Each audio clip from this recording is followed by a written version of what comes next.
Hello everyone, कैसे हैं आप सभी। मैं विद्यमान आपका मैथ टीचर। आज हम डिस्कस करने वाले हैं 8th चैप्टर जिसका नाम है क्वाड्रिलेटरल। आपको पता होगा हमने थ्योरम्स को प्रीवियस वीडियो में डिस्कस किया था, जो कि हम अब कंटिन्यू करेंगे। हमने वहां पर 5 थ्योरम्स को प्रूव किया था, जो कि मैं डिस्कस करूंगा आपसे आज भी। वो थ्योरम्स आपको बहुत अच्छे से करनी है और कुछ थ्योरम्स आपकी सिलेबस से कट भी है, लेकिन मैं उनको फिर भी आपको स्टेटमेंट जरूर बताऊंगा, क्योंकि वो आपके लिए इतनी इंपॉर्टेंट है भाई, आपको कहीं पर भी यूज करने के लिए आ सकती है। ये मत सोचो कि हमने 9th में ही जितना पढ़ना है उतना ही फिनिश हो जाएगा। भाई आगे के लिए भी तो सोच के चलना है कि हम स्टेटमेंट तो कम से कम याद रखें कि हाँ इस तरह का कोई स्टेटमेंट हमारा होता था। वो सब कुछ डिस्कस करने वाले हैं आज हम अपनी इस वीडियो में। आज हमारी सारी थ्योरम्स कंप्लीट हो जाएगी, जिसके स्टेटमेंट में कुछ समझाऊंगा, कुछ को मैं प्रूव भी करवा सकता हूँ। ठीक है ना। तो आज हमारा इंट्रोडक्शन पार्ट बिल्कुल फिनिश हो जाएगा क्वाड्रिलेटरल का। फिर हम करेंगे क्वेश्चंस को, और उसके बाद एक और हमारे पास बेसिक बहुत ही अच्छी जो थ्योरम्स है, जिसको मिड पॉइंट थ्योरम बोलते हैं, उसको भी डिस्कस करने वाले हैं। तो जल्दी से करते हैं वीडियो को शुरू। देखते हैं हमारे पास आज कौन कौन से टॉपिक होने वाले हैं जो कि हम डिस्कस करने वाले हैं। तो करते हैं जल्दी से वीडियो को शुरू।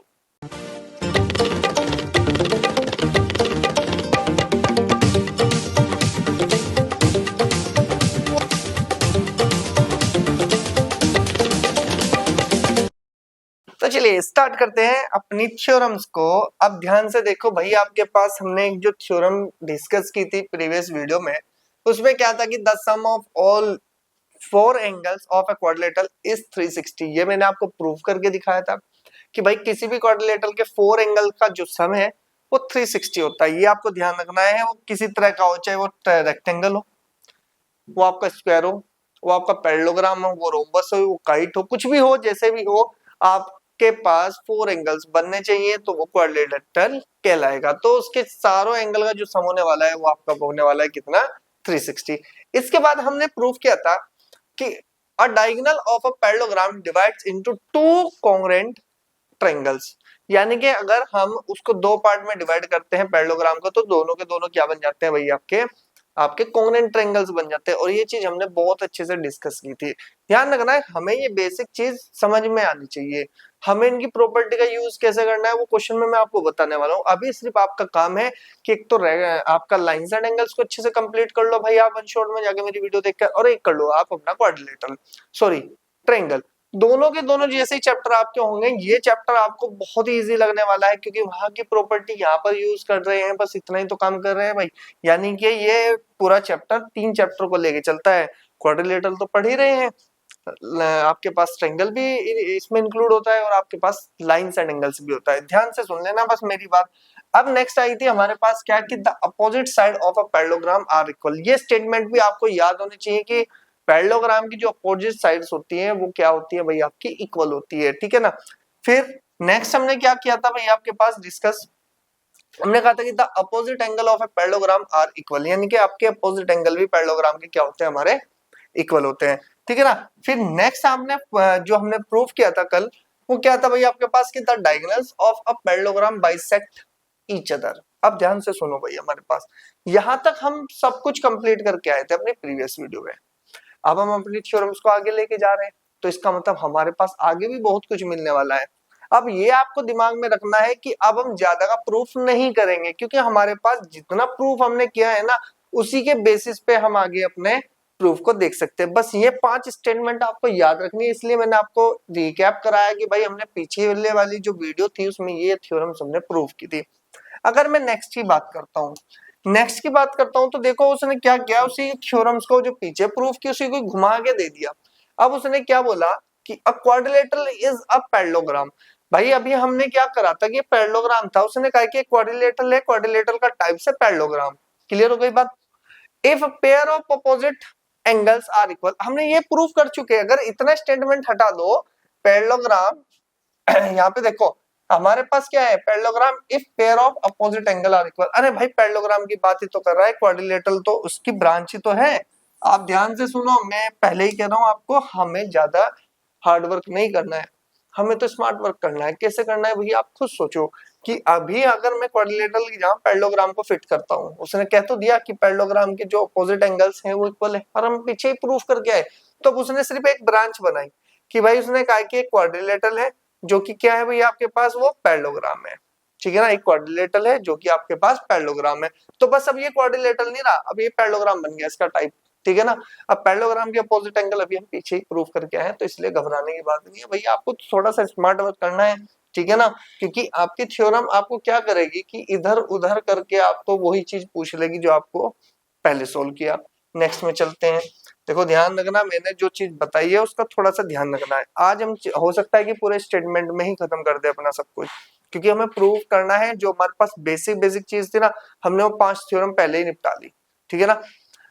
आगे उसने कहा कि सेवेंथ जो थ्योरम है उसने कहा कि अ क्वाड्रिलेटरल इज अ पैरेललोग्राम। अब ध्यान से सुनो, एक क्वाड्रिलेटरल है जो कि क्या है आपके पास पैरेललोग्राम है, बस बात इतनी ध्यान रखो। अब ये क्वाड्रिलेटरल का कौन सा टाइप है भाई, आपका पैरेललोग्राम है। आगे उसने बोल दिया if pair of opposite side are equal. अरे भाई अभी तो करके आए हम, अभी करके आए हैं हम कि भाई एक क्वाड्रिलेटरल है इज अ पैरेललोग्राम, ठीक है ना, if opposite side are equal, ये आपको बताना है।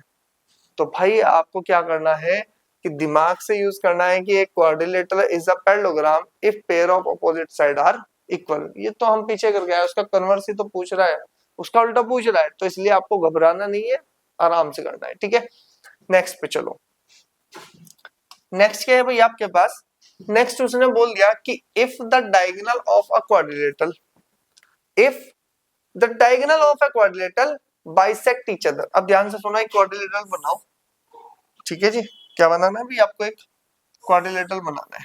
ये लो जी, आपने एक क्वाड्रिलेटरल बनाया, किसकी फॉर्म बनाई है, ए बी सी डी, ये फॉर्म है आपकी किसकी, पैरेललोग्राम की। अब आपने ही बोल दिया कि सर इसके जो डायगोनल्स हैं, ठीक है ना, जो डायगोनल्स है हमारे, ठीक है, ये डायगोनल्स है हमारे। अब ध्यान से देखो, उसने कहा कि बाइसेक्ट ईच अदर है, यानी कि ये इसके इक्वल आ जाएगा, ये इसके इक्वल आ जाएगा, बीच में बिठा दो ओ। अब उसने ये तो बोला, और फिर उसने कहा कि क्वाड्रिलेटरल इज अ पैरेललोग्राम। अगर ये बाइसेक्ट होते हैं तो भाई ये पैरेललोग्राम ही तो बनेगा, बिल्कुल सही बात है। उसने क्या कहा, ध्यान से सुनो, कि if the diagonal of a quadrilateral bisect each other, ठीक है, ये चीज आपको दे रखी है कि बाइसेक्ट ईच अदर करते हैं, और उसने क्या बोल दिया, इसको क्वाड्रिलेटरल प्रूफ करो। करना कुछ नहीं है भाई, इस ट्रायंगल को लेके चलो और इधर से इसको लेके चलो। आपको पता है ये तो अपोजिट एंगल्स है, side angle side, side angle side. अगर सिंपलिसिटी से देखो तो ये लाइन आपके इसके इक्वल आ जाएगी, ठीक है। फिर इन दोनों ट्रायंगल को लेके चलो, फिर side angle side, side angle side, तो फिर ये वाली जो साइड है ये इसके इक्वल आ जाएगी। आपको पता है कि दो इक्वल साइड होने के मतलब है ये दोनों इक्वल साइड, ये दोनों इक्वल साइड, तो हम इसको यहीं कहीं तुरंत क्या बोल देंगे, ये पैरेललोग्राम है। क्लियर हो गई बात, चलो जी। और हम यहाँ पे एक अल्टरनेट एंगल भी आपको दिखा देना यहाँ पर कि ये भाई ये वाला एंगल इसके इक्वल है, तो इसका मतलब अल्टरनेट एंगल है तो पैरेलल है। अरे एक पेयर ऑफ यानी कि एक लाइन, दो लाइन आपस में पैरेलल हो जाए तो दूसरी ऑटोमेटिकली हो जाएगी, तो ध्यान रखना है आपको, ये थोड़ी सी कंडीशन आपको पता होनी चाहिए, ठीक है जी। नेक्स्ट पे चलते हैं, क्योंकि हमारा आज बेसिक चीज है कि हम अब थ्योरम्स पे ज्यादा फोकस ना करके हम क्वेश्चन पे फोकस करें। हमारे पास 5 थ्योरम हमने प्रूव करी, वो इनफ है हमारे लिए। अगर आपके पास पूछा जाएगा तो उन 5 थ्योरम से पूछा जाएगा, ये मेरे पे भरोसा रखो कि आपके पास सिर्फ ये स्टेटमेंट याद हो, कैसे अप्लाई करने हैं उसको देखना है, इससे ज्यादा आपको ज्यादा डीप में नहीं जाना है। और इसमें तो बहुत सारी थ्योरम्स ऐसी है जो आपके सिलेबस में नहीं है, लेकिन मैं उनको पढ़ा रहा हूँ आपको, रीजन है क्योंकि मुझे आपको एक नॉलेज देनी है कि भाई कल को अगर ये केस ना बन के दूसरा बन जाए तो कैसे आप कर सकते हो, ठीक है ना। कंपटीशन में भी आपका अप्लाई हो सकता है, ठीक है ना, अदर कोई आपसे पूछे तो आपको पता होना चाहिए, ठीक है। इसके बाद आपके पास आती है theorem number 9। A quadrilateral is a parallelogram if its one pair of opposite side are equal then and parallel. भाई अब ये बात क्या कही उसने, उसने कहा जी अगर एक क्वाड्रिलेटरल है और वो क्वाड्रिलेटरल का कौन सा टाइप है भाई आपके पास, पैरेललोग्राम है, तो उसने कहा कि अगर one pair of opposite side क्या है भाई आपके पास इक्वल है एंड पैरेलल है तो वो पैरेललोग्राम बनेगा। बिल्कुल सही बात कही, अभी तो हमने ये डिस्कस किया था पिछले वाले में कि भाई इक्वल हो गया और पैरेलल दिखानी है तो अल्टरनेट एंगल्स को इक्वल दिखाना पड़ेगा। ये आपके पास छोटी छोटी प्रॉपर्टीज हैं जिसके स्टेटमेंट आपको बहुत अच्छे से समझ में आना चाहिए और आपको करना भी चाहिए भाई। उसको एक नोटबुक बनाए, उससे क्या करें एक स्लिप डाटा बना ले भाई पूरा का पूरा, और इन थ्योरम्स को आप अपने डेस्क पर लगा लें या अपने पेपर के पहले वाले सॉरी रजिस्टर के फर्स्ट पेपर पे लिख ले। जैसे ही चैप्टर स्टार्ट करें एक बार रिवाइज मार ले। कितनी देर लगेगी, 5 मिनट, और 5 मिनट में आपको कितना बेनिफिट होने वाला है वो आपको नहीं पता, क्योंकि मुझे पता है कि आपको कितना बेनिफिट मिलेगा। हर चीज आपने रिकैप करके चले तो अच्छा ही मिलेगा। फिर इसके बाद आते हैं भाई हम 10th थ्योरम पे। उसने कहा कि the diagonal of a rectangle are equal length. अरे भाई रेक्टेंगल है आपके पास, रेक्टेंगल कैसा होता है भाई, आपके पास ये रेक्टेंगल है, ठीक है ना, ये ए हो गया, ये बी हो गया, ये सी, और ये हो गया आपके पास डी। करना क्या है आपको, एक डायगोनल आपके पास ये हो गया, ठीक है, एक डायगोनल आपके पास ये हो गया। तो अब एक बार तो ट्रायंगल ये ले लो सेम बेस पे, एक बार ये ले लो और दोनों को कोऑर्डिनेट दिखा दो, और कोऑर्डिनेट दिखाओगे तो AC इक्वल्स टू BD आ जाएगा। कैसे सर, कैसे, एक बार बता तो दो।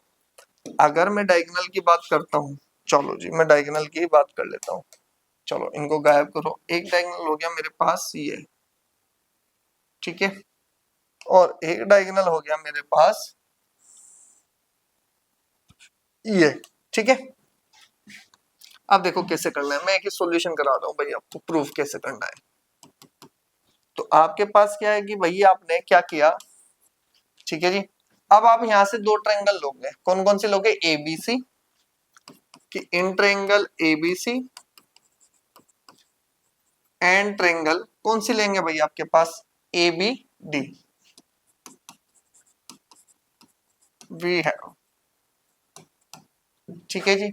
अब थोड़ा दिमाग लगाओ, आपको इतना पता है कि एक रेक्टेंगल की बात करी तो उसने कहा है कि ये जो इसके डायगोनल्स है वो इक्वल लेंथ के हैं, तो आपको पता है कि ये साइड इसके इक्वल है, ठीक है, ये साइड इसके इक्वल है। क्लियर होगी मेरी बात।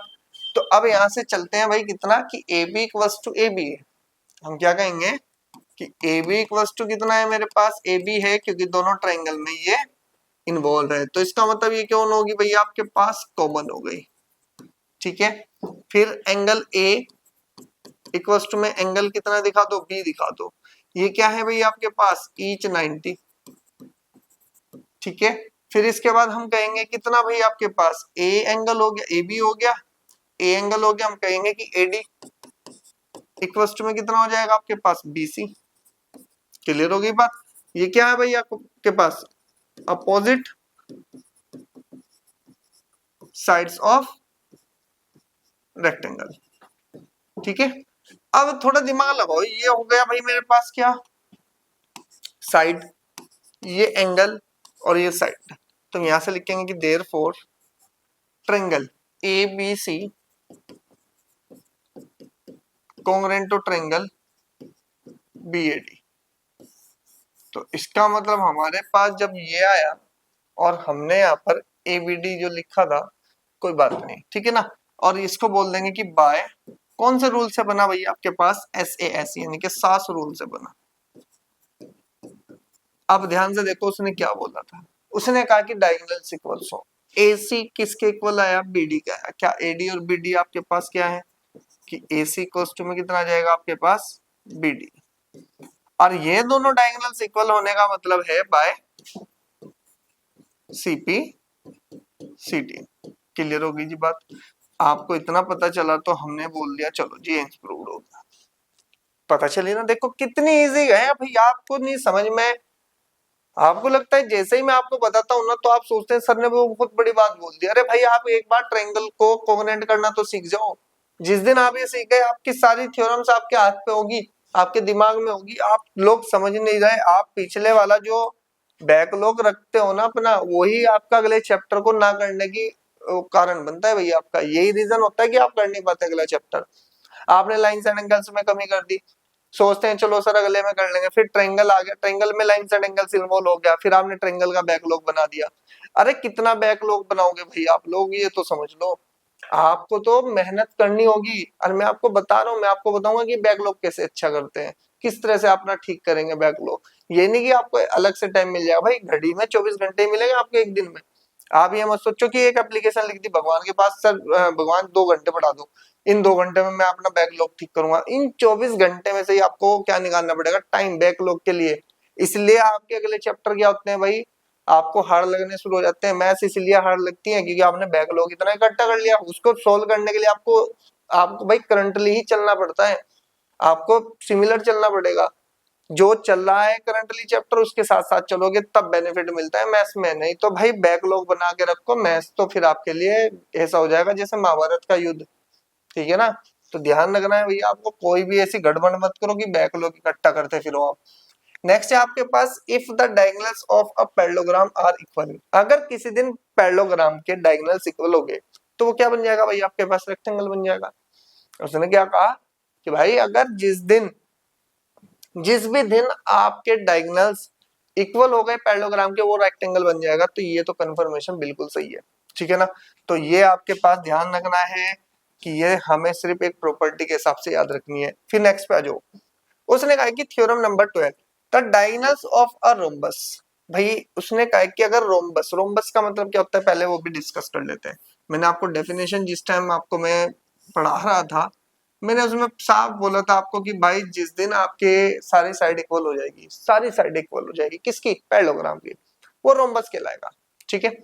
चलो जी, अब आपको उसने कहा है कि the diagonal of a rhombus are perpendicular to each other. इसका मतलब भाई जब ये डायगोनल्स आपके क्या करेंगे, इंटरसेक्ट करेंगे। इंटरसेक्ट का मतलब जब ये दोनों आपस में क्या करेंगे, अपना इंटरसेक्ट करेंगे, तो समझ जाए ना क्या भाई आपके पास कि ये परपेंडिकुलर पर क्या करेंगे, इंटरसेक्ट करेंगे। यानी कि एंगल कितना बनेगा यहाँ पर, 90 डिग्री बनेगा तीन चारों, क्योंकि ये अपोजिट एंगल्स हैं तो फिर तो सारे 90 90 बनने हैं, ठीक है।